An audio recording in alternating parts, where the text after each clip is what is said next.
So as those entrusted with Jesus' mission today, let us consider the implication of this parable for how we engage in mission. For too often we play it safe, sowing only where it is safe,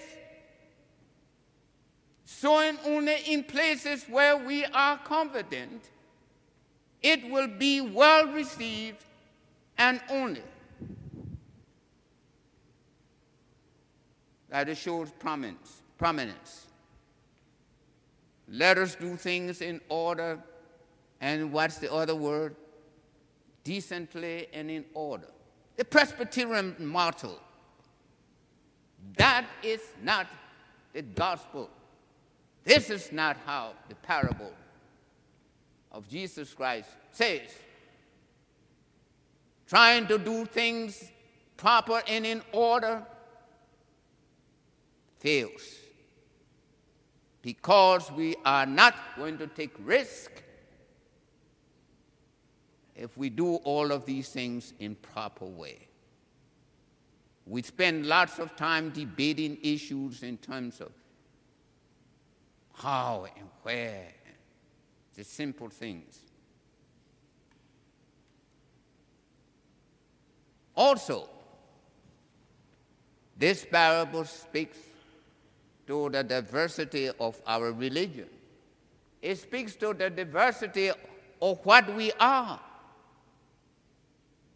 4 types of soil, condition of the parables. That is the lesson of diversity for which we all aspire to.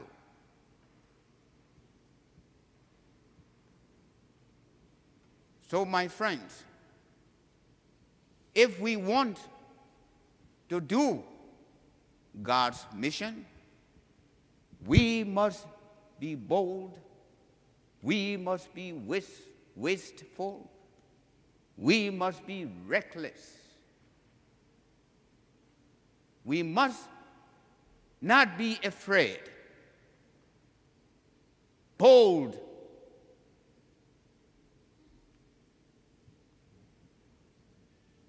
Let me just give you a little story here, and I'll take my seat. This story comes from a chaplain who served in Germany. He was in the Air Force, he was an Air Force chaplain. And he serves at different bases around the world. It turned out that 2 of them, while all of these chaplains were at an occasion and explaining their experiences, it turned out 2 of them in that setting had served on the same base, one after the other.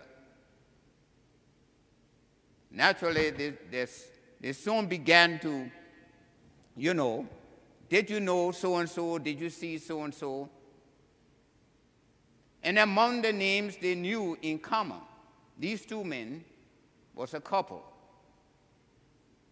The chaplain who had been on the base first described the difficulties and despair those 2 people had wrestled with. And he ended by saying, I worked hard with them, I did my best, but nothing seemed to help. I wonder if they are still together. Together, the second chaplain said, you should see them now. They are the mainstays of our program. And they speak so highly of the way your words made a difference in their lives.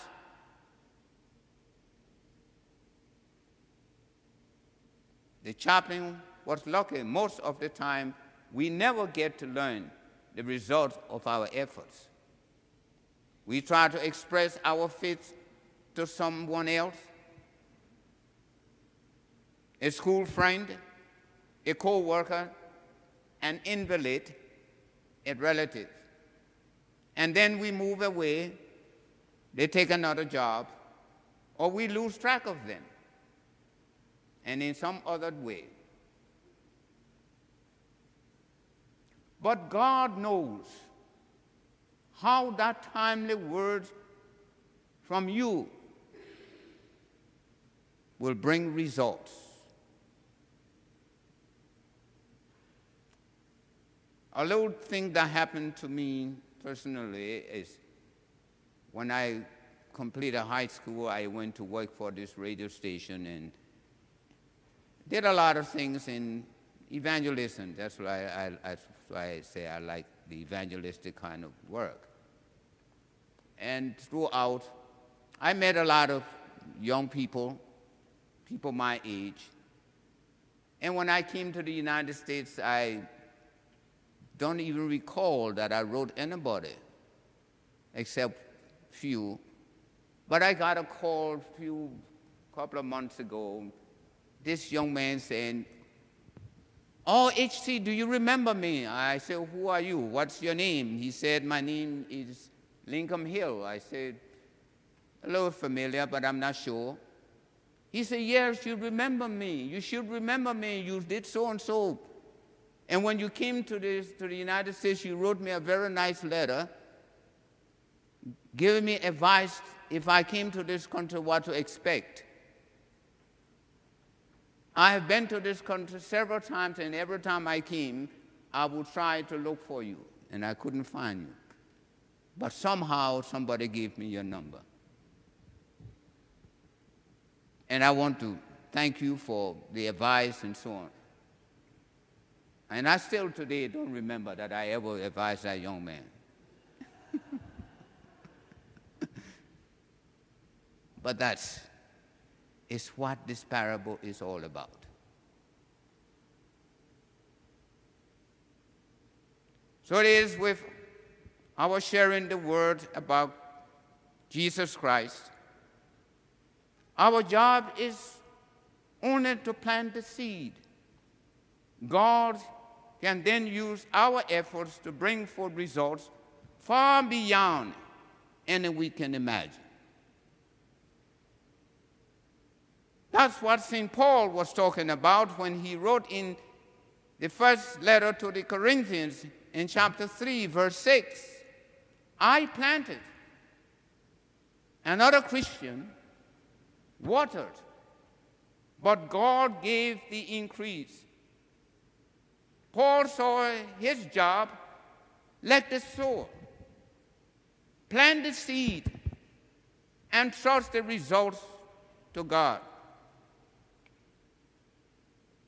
And that is my advice to you. Thank you.